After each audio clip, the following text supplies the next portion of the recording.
ഈശോ എത്രയും സ്നേഹിക്കുന്ന സഹോദരി സഹോദരന്മാരെ, ദൈവകരുണയുടെ മാതാവിൻ്റെ തിരുനാളിനായി ഒരുങ്ങിക്കൊണ്ടിരിക്കുന്ന നമ്മെ എല്ലാവരെയും നമ്മുടെ എല്ലാ പ്രാർത്ഥനാ പ്രായശ്ചിത്തങ്ങളോടുമൊപ്പം മാതാവിൻ്റെ മാധ്യസ്ഥത്തിനായി സമർപ്പിച്ച് പ്രാർത്ഥിക്കുകയാണ്. പ്രാചീന കാലങ്ങൾ മുതൽക്കേ നമ്മൾ മാതാവിനെ കരുണയുടെ അമ്മയായി വണങ്ങുകയും പ്രാർത്ഥിക്കുകയും ചെയ്തിട്ടുണ്ട്. അതിൻ്റെ ഒരു ഉത്തമ ഉദാഹരണമാണ് നമ്മൾ എന്നും ചൊല്ലുന്ന പരിശുദ്ധ രാജ്ഞി എന്ന പ്രാചീനകാല പ്രാർത്ഥന. ഈ മാതൃഭക്തി നിറഞ്ഞു നിൽക്കുന്ന പ്രാർത്ഥനയിലൂടെ ഒന്ന് നമുക്ക് കടന്നുപോയി നോക്കുക. പരിശുദ്ധ രാജ്ഞി എന്ന് ഉരുവിട്ട ഉടനെ നമ്മൾ പ്രാർത്ഥിക്കുന്നത് കരുണയുടെ മാതാവേ സ്വസ്തി എന്നാണ്. കരുണ തന്നെയായ ഈശോയുടെ അമ്മയോട് അഭിസംബോധന ചെയ്താണ് ഈ പ്രാർത്ഥന ആരംഭിക്കുക. ഇനി എന്താണ് നമ്മൾ ഈ പ്രാർത്ഥനയിൽ അമ്മയോട് ആവശ്യപ്പെടുന്നത്?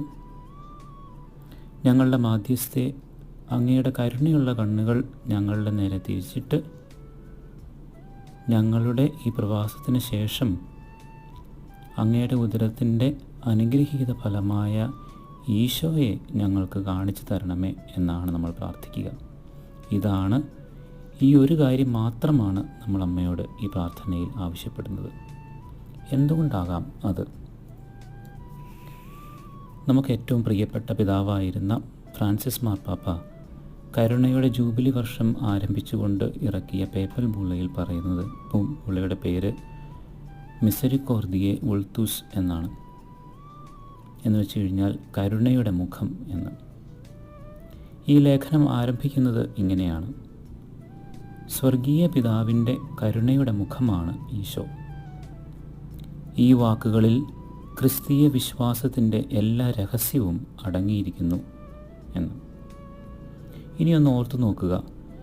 ഈ മുഖത്തെ ഏറ്റവും അടുത്ത് കാണുകയും അറിയുകയും അനുഭവിക്കുകയും ചെയ്ത നമ്മുടെ അമ്മയെപ്പോലെ വേറെ ആരുമില്ല. കുരിശിൻ്റെ ചുവട്ടിൽ മനുഷ്യന് സങ്കല്പിക്കാൻ കഴിയാത്ത പീഡകൾ തന്നെ ഏൽപ്പിച്ചവരോട് നിരുപാധികം ക്ഷമിച്ച തൻ്റെ പുത്രൻ്റെ മുഖത്ത് അവൾ അടുത്ത് നിന്ന് കണ്ടത് ദൈവത്തിൻ്റെ കരുണയുടെ മുഖമാണ്. ഈ മുഖം ഞങ്ങൾക്ക് കാട്ടിത്തരണമേ എന്ന് പരിശുദ്ധ രാജ്ഞി എന്ന പ്രാർത്ഥനയിൽ നമ്മൾ പ്രാർത്ഥിക്കുമ്പോൾ അതിൻ്റെ അർത്ഥം പിതാവിൻ്റെ കരുണ സ്വീകരിക്കുവാനായി ഞങ്ങളെ ഒരുക്കണമേ എന്നാണ്. എന്നാൽ നമുക്കറിയാം, ഈ കരുണയുടെ മുഖമായി മാറണമെങ്കിൽ, ഈ കരുണ സ്വീകരിക്കുവാനായി, ഈ കരുണയുടെ മുഖമായി മാറുവാനായി സഭാമാതാവ് നമ്മിൽ നിന്ന് ആവശ്യപ്പെടുന്നത് നല്ല കുമ്പസാരവും അതോടൊപ്പം 14 കാരുണ്യ പ്രവൃത്തികളുമാണ്. ശാരീരികങ്ങൾ 7, ആധ്യാത്മികങ്ങൾ 7. കരുണയുടെ മുഖമുള്ളവരായി മാറുവാനായി ഈ നവനാൾ ദിനങ്ങളിൽ ഈ 14-ൽ ഏറ്റവും പ്രയാസമെന്ന് തോന്നുന്ന, അല്ലെങ്കിൽ നമ്മിൽ നിന്ന് ഏറ്റവും കൂടുതൽ ആവശ്യപ്പെടുന്നു എന്ന് തോന്നുന്ന ഒരു കാര്യമെങ്കിലും ചെയ്യുവാൻ നമുക്ക് ശ്രമിക്കാം. അതോടൊപ്പം പരിപൂർണമായി നമ്മളെ തന്നെ വിശുദ്ധീകരിക്കുവാനായി നല്ല കുമ്പസാരവും നടത്താം.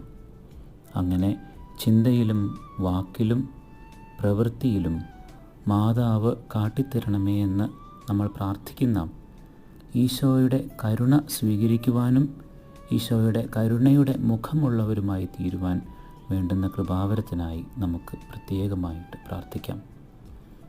ദൈവകരുണയുടെ മാതാവിൻ്റെ പൂന്തോട്ടത്തിൽ നടക്കുന്ന എല്ലാ പ്രാർത്ഥനാ നിയോഗങ്ങളും എല്ലാ മനുഷ്യരുടെയും ഹൃദയങ്ങളെയും മാതാവിൻ്റെ സന്നിധിയിലേക്ക്, മാതാവിൻ്റെ മാധ്യസ്ഥത്തിലൂടെ കർത്താവിൻ്റെ ഹൃദയത്തിലേക്ക് ചേർത്ത് വെച്ച് നമുക്ക് പ്രാർത്ഥിക്കാം.